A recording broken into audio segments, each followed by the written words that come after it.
Leaders who transform the negative self-talk through mindfulness and heartfulness into a permanent positive attitude are the ones who are truly transforming the world. Good evening, everyone. I, Chirag Manchanda, student of NorthCap University, will be your moderator for today's webinar on the topic Heartful Leadership, Transforming Education and Supporting Sustainability. We are in the midst of an industrial revolution that will lead us away from constant sources of distraction towards a highly sophisticated era. But while we are on this journey, it is of utmost importance to stay focused, stay connected with our purpose, and appreciating what we have. The goal of education for a creative society cannot only be economic, it must also be cultural and it must enhance as well as sustain culture. Thus, we can foster sustainability through advanced education, research, training, and adopting heartful leadership. Thus, with utmost delight, I would like to introduce you to our interviewee for today's webinar, Ms. Kenna Shree, a leadership coach, storyteller, HR professional, and deputy general manager at one of the most famous Maratna company, NTPC Pvt Limited. She has bagged the award for her services in the field of human resource, merit as a social media influencer, and her contribution in writing and blogging, which have touched lives. As HR professional, ma'am has over 16 years of experience during which she has dealt with all the key employee-related portfolios in NTPC, India's leading power giant. She has implemented large-scale HR industries like researches, organization development, and strategic management. Currently, she is a lead at L&D in NTPC. Also, she co-founded an NGO, Mandra Foundation, in the year 2013, which works for the disowned elderly, age-destitute, and victimized seniors. Ma'am, it's an honor to have you here among us, and thank you to all the attendees for joining us today. We will be running a live Q&A session at the end of the webinar, so if you have any queries, just pop them in the live chat box and we will take it up towards the end. For the feedback form, you will get the link in the description box below. So without any further delay, let's start with the session. Thank you very, very much, Chirag. Thank you to the entire team of NorthCap University. It's actually a delight for me to be here, to be a part of this show, to be a part of your team. And honestly, I'm not an academician, I'm not a teacher, I'm not a master. I completely belong to a corporate setup. So, dil se ekdam corporate wala. I'll not have so-called academic jargons to talk to you about. I'll just speak with you heart to heart because it's also about heartful leadership. तो हम बिल्कुल दिल से दिल की बातें करेंगे. Thank you very much. I never miss any opportunity to speak to students because I believe that our generation has messed it up, and now we are passing the baton to yours so that you steer it forward in the right direction. So looking forward to this conversation, Chirag. Thank Yes, you. ma'am. Sure. So our first question is, what according to you are the most important issues in higher education which need immediate attention? Okay, all right. Okay. Uh, First of all, you need to understand that the entire education system in India needs drastic improvement. Not many of us are privileged enough to go to certain kind of schools or colleges which are equipped with state of art facilities. So there are certain things that lag, which take away the delight of the student, especially when we talk about higher education institutions. So imagine somebody who is just fresh from college, full of enthusiasm, bundle of energy, and with lots of hopes, dreams, and aspirations. The student enters into the higher education realm. And when he goes there, half of his energy goes into fighting with a chaotic system. How much of dreams and aspirations, instead of getting cemented, will stay there for a long time? Tell me, is it even possible? So when you keep fighting or keep struggling with the day-to-day hassles of higher education, systemic flaws, then half your energy goes into something else, which is why the synergy fails to get created. So I really believe that higher education system in India needs sort of a revamp completely. What are the major issues that are creating a lot of barriers? One is too many students, too little seats. Now, because the country's population is large, because it is the right of every child, every student to enter into the realm of higher education, it is also the imperative of the institutional setup to provide that number of seats. But is it even possible? Do you think, Chirag, you tell me, do you think is it even possible for the government, the setup, the institution to provide as many seats or enrollment to No, each ma'am. and every candidate, especially in a state of art society? No. So, No. number one, we have to take care of how many seats are we creating? Is it enough for the nation? Is it up to the mark? Is it just for the creation sake of creating certain number of seats and filling up the vacancies and putting students in and taking them out in a FIFO manner? No, we are talking of quality education. So number one is we have to take care of number of seats. Second is, even when we have constraints of seats and enrollment, there's so many interferences. More often than not, we have political interferences. We have interferences from high profile people who tend to block seats despite despite it following a merit order. So those are the things which kind of pull you back. Third is, of course, which I have been reiterating over and over again in all of the conferences and all of the conclaves, the poor infrastructure and facilities. So recently, I got the opportunity to visit an engineering college in Uttar Pradesh, which I will not name, but take it from me, it is one of the leading top 10 engineering institutes of the country. And when I went there, when I saw the kind of setup in which the engineering students are putting up, my heart broke, because these are the students who are going to be the future of the nation. We talked about them in that spirit.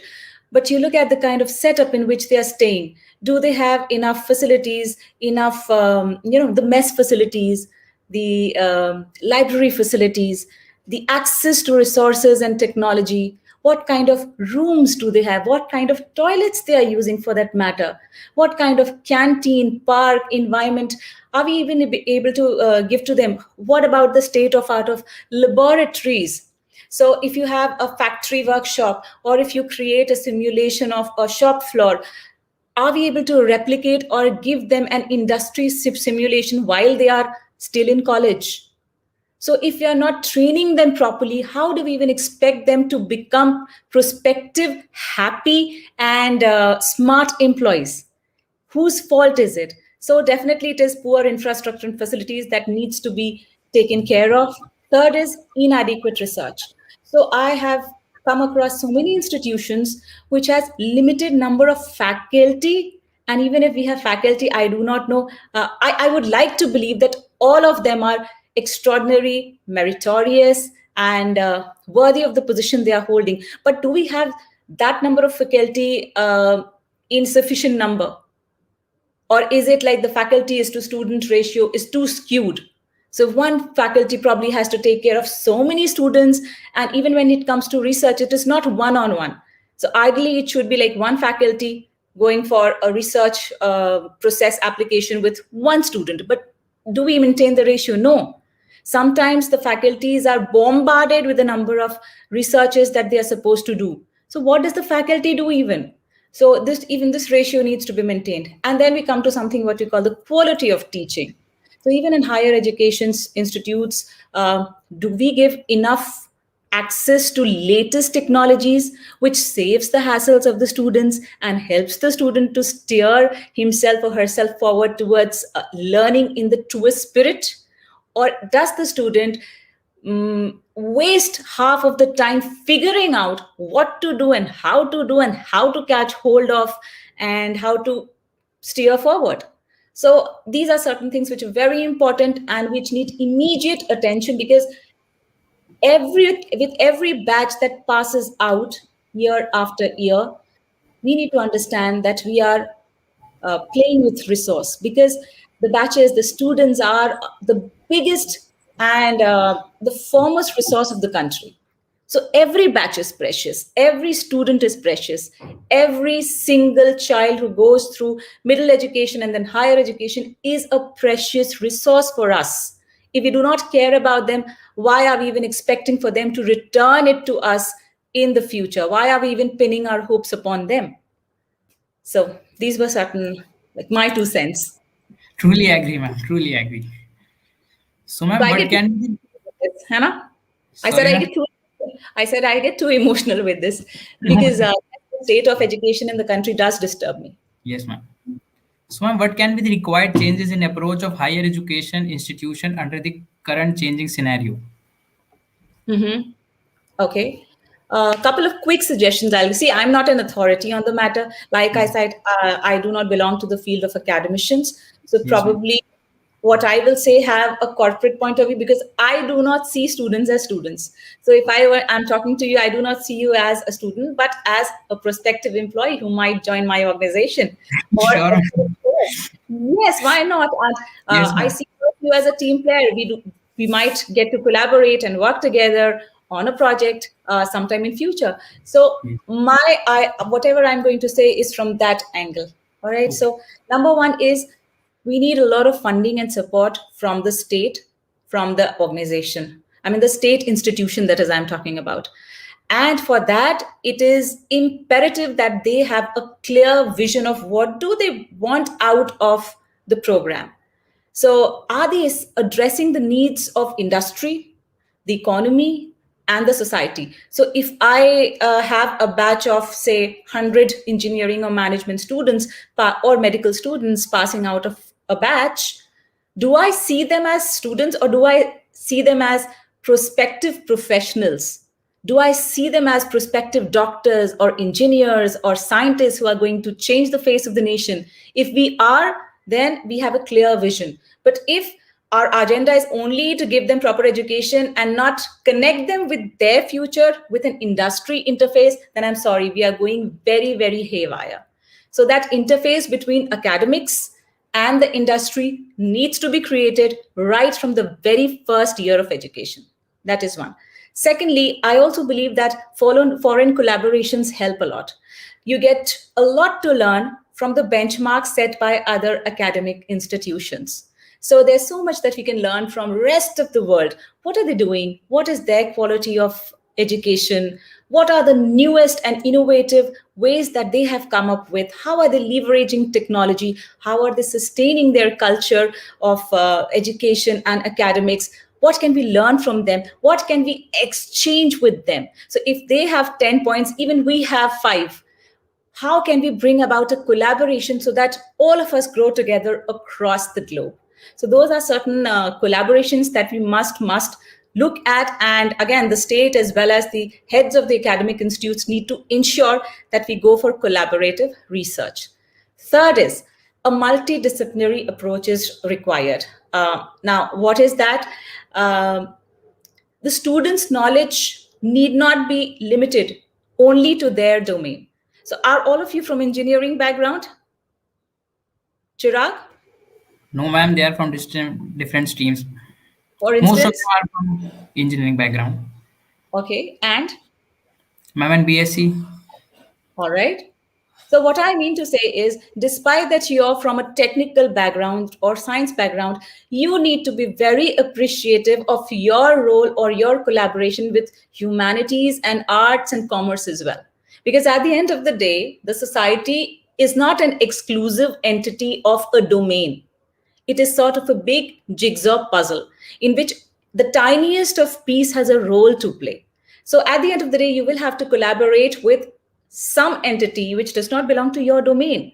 So unless you have a multidisciplinary approach, knowledge of all domains, you will not be able to give your best, right? So wherever you are, your education system should be designed in a way that you get to learn a little of arts, a little of humanities, a little of literature, and various other domains, maybe art.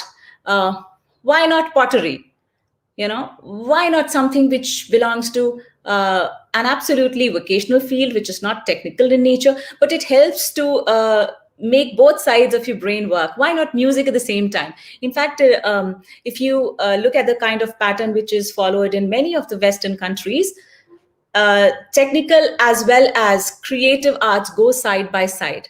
So it is not unlikely that you will find a scientist who is as good a piano player, or maybe an inventor who's also a guitarist or a dancer, because both sides of the brain need to work accordingly and simultaneously. So a multidisciplinary approach towards education is just mandatory. However, in our country, I think the thrust is more on the main subject, and we tend to overlook the rest, which needs to be changed as early as possible. Of course, Yes. apart from this, the leveraging technology to the best of advantage is something we all must need to pull up. The future is about digitization and technology. We are talking about the days of artificial intelligence, and in this era, if we do not leverage technology to the best of our education, I think we'll be falling way behind. We, sure. That was quite insightful, ma'am. Moving on to the next question. What is heartful leadership and what are the main pillar of it? Okay. So, a heartful leadership is a very, it is an old concept, but it came into cognizance much later. Especially, we started talking about it recently after pandemic struck the entire globe. So, in a couple of months ago, a crisis hit the world, one that changed almost everything about how companies operate. And as we continue to navigate into this fearful, uncertain, emotionally charged stretch of history, leaders need to ask themselves a big question. What have we learned from the pandemic? What is the role of heart that is important in the leadership style? We have always followed our head. We have followed Yes. goals and targets. We have followed strategic leadership. We have talked about vision and mission and bigger theorems. But what is the role of the heart in leadership? And can we ignore it? Can we put it aside and simply go by the head, not taking into account what does the heart say? Will it work? And COVID times, pandemic times clearly told us that despite tough decisions having to be made, heartful leadership is the way. Now, what is heartful leadership? Is to when leaders begin to think from the heart as well. There was certain kind of upheaval which COVID-19 caused, and it spoke a lot about the kind of leadership style people started adopting. For instance, we also heard about people getting laid off during the pandemic. But how do you do it? Do you have love, sympathy, concern, and care for your employees? Were you patient as employees struggle to balance their newly remote jobs and work from home, or the students having to study from home work desks? What about childcare? What about balancing good health and medical regime along with work at the same time? Did the leaders say thank you a number of times? Did the leaders double down on efforts to keep people engaged and inspired? Did they continue to nurture the growth and push them to live their potential? So these are the things which came into play. And the answer to all of these questions are a heartful leadership. So you don't lead by your head. You don't put your goals and profit ahead of people. You care deeply about your employees' well being, just like your son or daughter. So that is the idea of family based, care based relationship.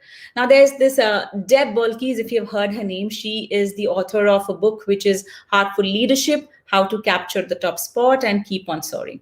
Now, this is one book that every leader must read, must go through. Uh, in fact, the kind of setup that we work in, it is not possible to be a heartful leader at all times. One has to be fairly assertive, fairly affirmative. Sometimes, I will not say rude, that's a wrong word, but yes, sometimes you need to take tougher decisions at the cost of your heart also. But even then, what is the innermost layer that is governing the decision making process? If that is the chord of empathy, if that is the chord of care, then it is heartful leadership. Now, you also asked about Main what is pillars. yes, main pillars. So I'll refer to the same book that I was talking about by Deb, and she mentions a couple of pillars which I'll try to explain to you in very very brief, although I tend to talk a lot. Number one is heartful leaders give their personal best every moment. For instance, so there was this lockdown, and lockdown was announced. Everybody was scared. The leaders, as well as the employees, everyone was scared for a moment because we did not know how is it going to turn out. And eventually, the work resumed. Now, resumption of work after lockdown in itself created a hullabaloo because nobody knew what happens when I go back to work. Is the condition safe enough? What if I contrive COVID? What happens if my team players, they have battled the disease and they have come out of it? How do I intermix with them back so that I keep myself safe and my family safe, but also work at the same time?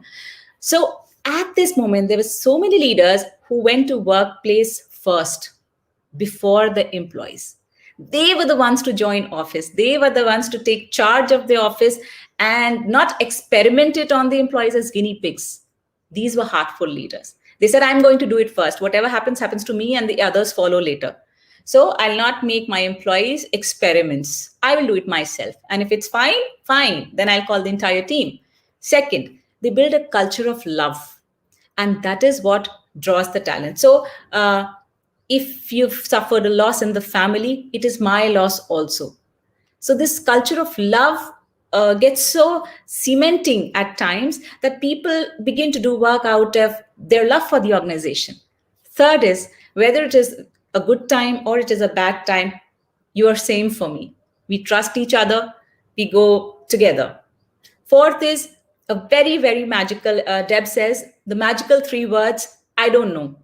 Now, leaders, they always hang on that soft string of should I or should I not? So even if they would know a certain thing or have immense knowledge about a certain thing, I do not know how many leaders would actually surpass that hitch of theirs and tell to the people, I'm sorry, I don't know. Could you explain?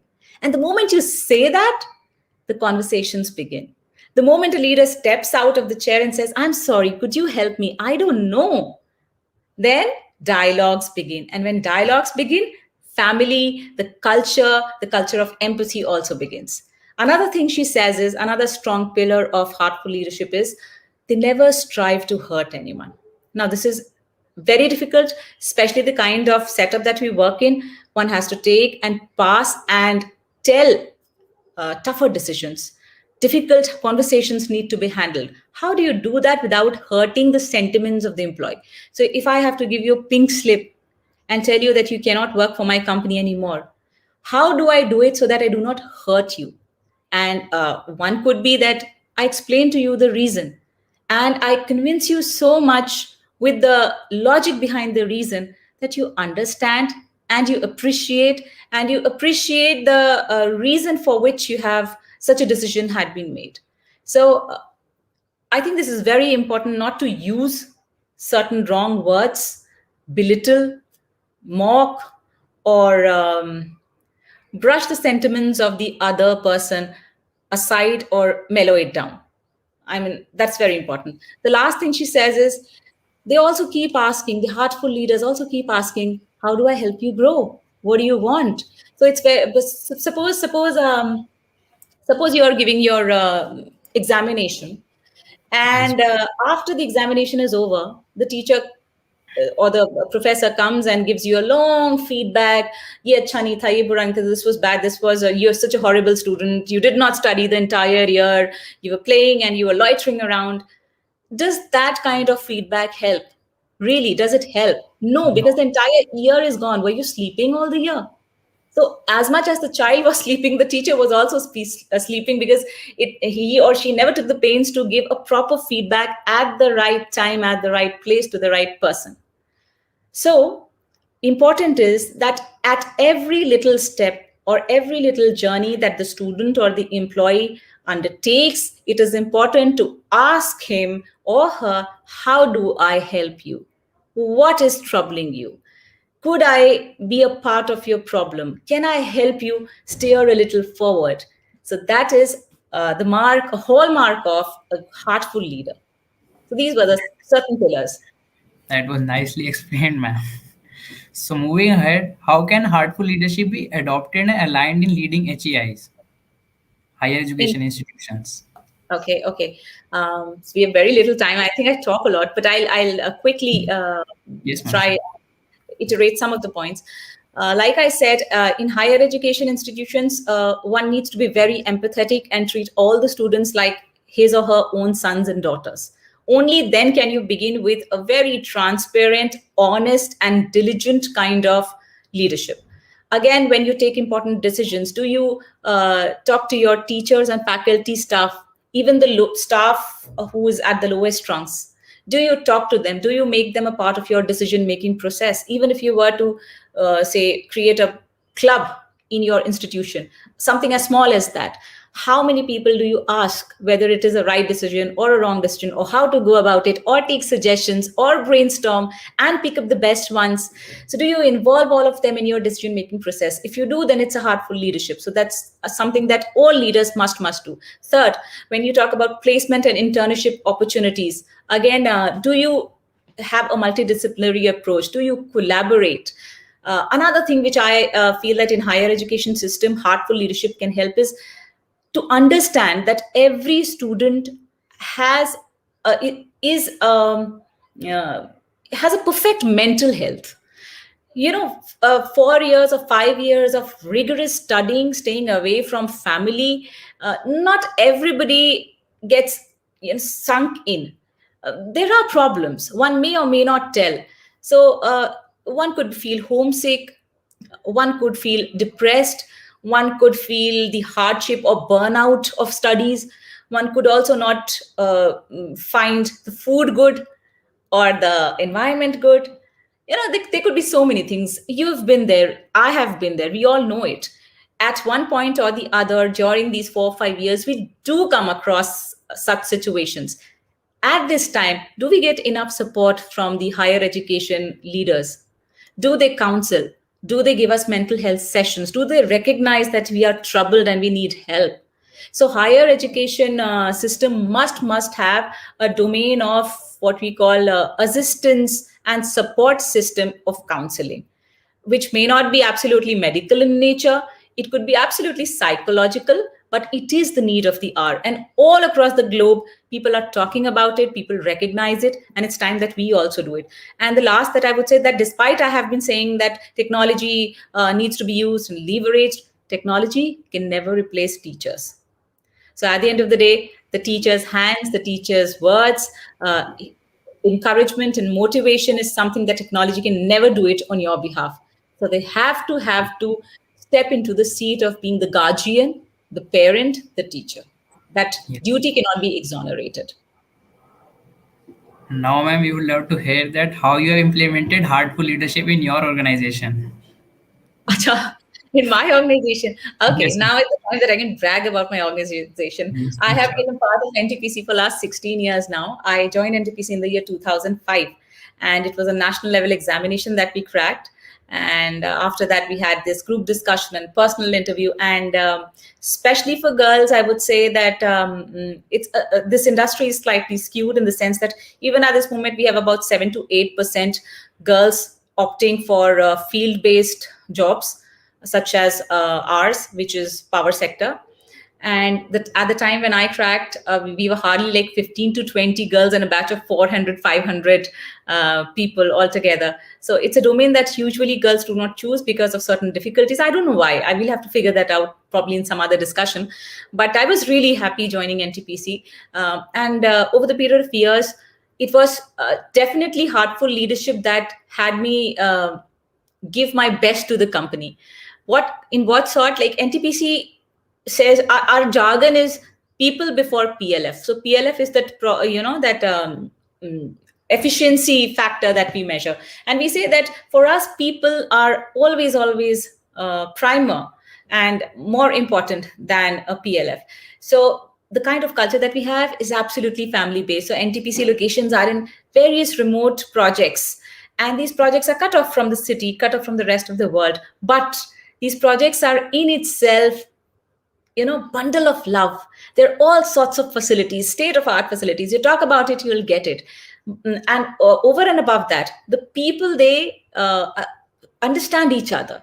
We have a sort of family bondage with each other. We stand up in each other's grief and joy and the best times and the poor times. We are there, and the organization also stands up. We conduct so many engagement activities at the same time, professionally as well as personally. So all the festivals, talk about Holi, Diwali, the Shara, we celebrate it all together. The entire township gets together at one place, and it's like thousands of people and hundreds of people celebrating it in the same spirit, irrespective of the caste, color, religion, place that you belong to. So that's the kind of culture that we have, that, the millennials, they actually die for, because not very often we find such a culture in the organizational setup. So if it's a birthday, it's celebrated in such a grand manner. There's so many things that we keep doing. Even in COVID times, what happened was, when people were working from home, the company gave so much of care and protection to every employee, so that, because we did not belong to a domain which could stop working. We generate electricity for the country. We cannot stop it for a single day. But then what can we do? We can ensure that the people are safe, the families are safe, they are mentally as much sane and healthy as they are physically.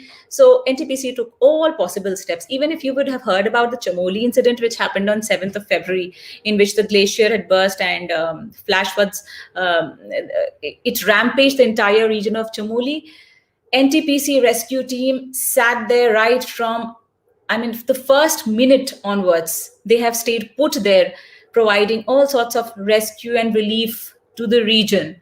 And I was also a part of the team. I went there. I was given this opportunity by the company, which I am very honored that I was chosen for it, in which I got a chance to work very closely with the bereaved family members and share their pain.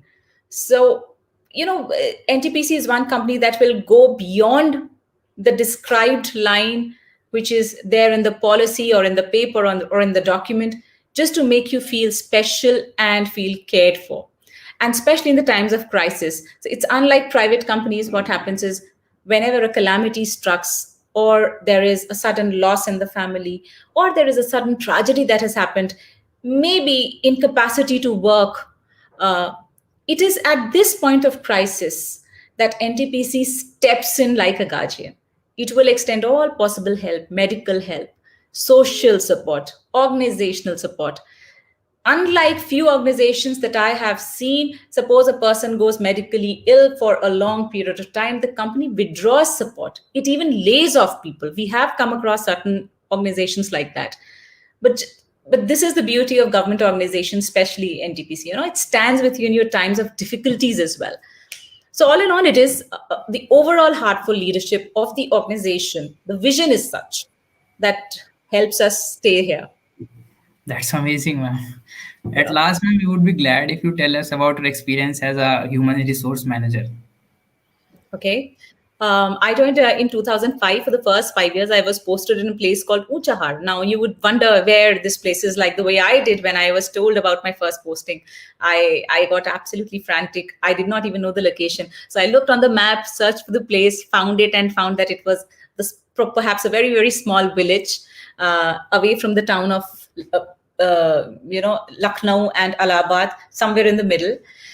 And when I went there, I served there for 5 years. It was an amazing experience for me. I learned so much. I dusted my hands and did the field job. It was then I realized the actual beauty of having done a master's in HR, because during our college life, during the days we are taught theory, we are never told about what kind of picture is it actually going to be when we go there in the field. Even right now, most of you would be studying about mechanics or C&I or civil, but what you study right now, it's going to be a lot different when you go in the field and dirty your hands.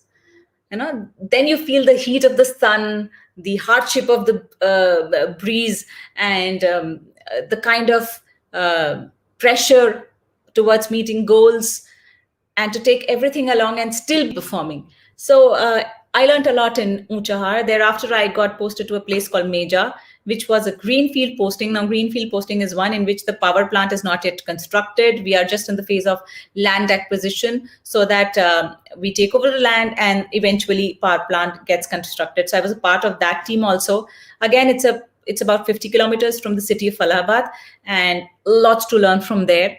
Thereafter, I moved to Lucknow for about 3 years, and then I'm here at Noida L&D. And it's been an amazing journey. Whether it was field work, you talk about any domain of HR, and I have had the opportunity to work there, and every domain has had its own speciality.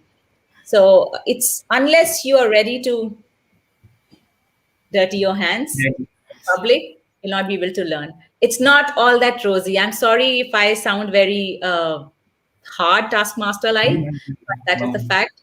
It is not at all rosy out there. Be prepared. Don't think of yourself as a student anymore. In whichever year you are, think of yourself as a prospective professional who is going to be a part of building the nation, and then you will be able to do wonders. that was quite inspiring, ma'am. It was an honor to hear to you. Indeed, that was a great session. Thank you so much for such a breathtaking session with massive knowledge and values. Well, with that, we are open to Q&A session. Can we the first question on the screen, please? Just a moment. Give me a sec. I'll just power my Mac. Just a minute, Yes, yeah? ma'am. Sure, ma'am. Sure. You go ahead. You go ahead. So, ma'am, the first question is, how do we know if we are a heartful leader? How do you know if you're a heartful leader? Uh, Yes. how do you listen to, how do you make decisions? Do you also always listen to your heart, or do you always listen to your head, or are you a mixture of both? 90% of the time, take it from me, you will be a mixture of both. And especially in the times of crisis, in difficult times, if you have the ability to get into the shoes of the person you're dealing with, then you're a heartful leader. So if you're ready to leave, step out of your own shoes and get into theirs and feel their emotions, live their agony, and then take a decision, then you're a heartful leader. The ability to connect steps from there. Thank you, ma'am. So, the next question, please. So, the next question is, how can one progress to achieve the aesthetic and creative potential of oneself? Focus on self-development also. Despite that, or your institute and your faculty, they are doing their best to give you knowledge, you need to take charge of your life. You need to find out what is going to help you. You need to look for the resources that are going to make or break you, and always put the courage and grit and stay put on it, no matter what. There'll be times when you'll be broken. There'll be times when this feeling will come to you that I'll not be able to do it. It's very difficult. I'm probably a loser. I'm not able to, give my best. Brush all of those aside. For every cartwheel, there is the lowest point also. There is a middle point also. And it is only when you pass through your lows and your middles that you reach up the highest point. So just put your self together up and learn to self-develop, especially here, because these 4 or 5 years are your formative years. So read as much as you can. Talk to people from industry. Choose your icons very selectively. Learn to pin up the posters of people who you really admire, so that you can take the best from them, and learn to choose the right people also as your icons. Just self-develop also. That's it. Thank you, ma'am. Can we have the next question on the screen? Ma'am, with parents, we always have argument about merits of punishment. I want to ask what kind of reinforcement actually works with humans in general. If you were to take my opinion, I am not the kind of leader who believes in stick. I completely believe in empathy, care, and carrot. If you're talking about the carrot and stick, I believe that neither carrot works, that nor sticks work. If you think you are going to give a lollipop to a child and making him do the work, it's going to work for a very, very short while. Once the lollipop is gone, the delight or the inspiration, the encouragement to keep working will also go away. Similarly, if you try to make it work through a stick, how long? Because either the stick will break or the child will break. One is going to break eventually, and then your entire focus, your entire effort is going to rampage. So what works is, when you're able to convince, when the parent is able to convince, when the teacher is able to convince the child as to why such a decision is being made, as to why is it important that we work together, what is going to happen, what is the delight in the process. You have to explore the delight along with the child. And if you're able, once the child gets delighted with the idea of studying, the idea of making it big, the idea of helping communities, and the idea of finding fun in learning, the child will automatically do it. You won't have to go about with a carrot or a stick anytime. Thank you, ma'am. Can we have the next question on the screen?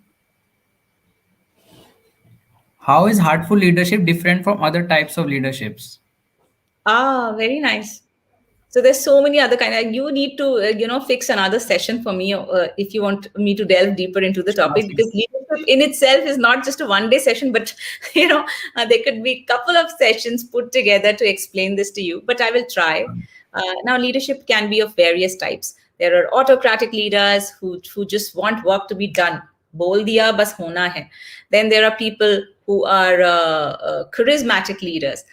For instance, Gandhi ji, Dalai Lama, if you have read about them, you would know that their entire persona was so charismatic that the moment they gave a decision, people would follow them nearly blindly because they loved them as a charismatic personality. Not everybody has the power to do that, though. Then there are people who are, strategic leaders who work for the profit, the goal, the mission, the future ahead. They follow a certain plan. They work in a team and they work very strategically so that the plan and the goal is achieved. So there are various, innumerous kinds of leadership styles. Heartful leadership is very simple. It is just to make a heart to heart connection. And whether you're a parent, whether you're a teacher, whether you're an organizational leader, wherever you are, if you're able to make a heart to heart connection, if the heart speaks, the other heart responds. It is as simple as that. तो अगर आप अपने दिल की बात मानते हैं, समझते हैं, सुनते हैं, तो दूसरे लोगों के दिलों तक पहुंचना आपके लिए बहुत आसान हो जाएगा. That is the key. That is what differentiates heartful leadership from the rest of the leadership. And it comes in its fullest sheen when there is a crisis situation. Like I said, pandemic. It was Yes. then that even the autocratic leaders, suddenly we saw a heartful side of theirs too. And even the most, the ones who were very sweet on the face, we suddenly saw that probably they're not so sweet. They're not heartful leaders because they could not empathize with the public. So in crisis, you actually get to know who is who and what is their style. Thank you, ma'am. Can we have the next question on the screen? Is it the last one? I don't know that. Is building good relationships and trust necessary in heartful leadership? Yes, yes, yes, yes. Big yes. Big yes. You cannot just move a step ahead without trust. It cannot be a camouflage that is going to last for a small time. It will show off. If you're faking it up, it will show off sooner or later. And leadership is sort of a relationship that goes on for a very long time. Sometimes, we tend to forget what people have said, but we never forget how they made us feel. So if I have worked with a boss, say 10 years ago, today, I may not remember why did that person hurt me. I do not remember the incident. I do not remember his words, but I have remembered how he made me feel at that point of time. And when I think about it now, I still feel bad. So yes, it is certainly based on trust. And if that trust gets breached, you get hurt. And this carries in your life for a long time. So make an honest relationship, whatever it is. You don't have to put an effort to become a heartful leader. No? Just be trustworthy, just be honest, and it will automatically come. Yes, ma'am. Any more questions? I hope we are done with our questions today. Great. Thank you, ma'am, for taking out precious time to broaden our knowledge. Thank you to all the attendees for joining us today. We hope to see you all sooner in upcoming webinars. Till then, stay safe and stay tuned for more insightful webinars. Thank you so much, ma'am, again for this wonderful session.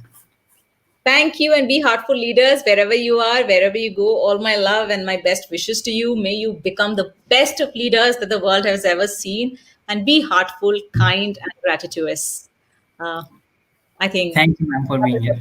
That's all. Yes. Bye, and thank Thank, you for having me here. thank you so much.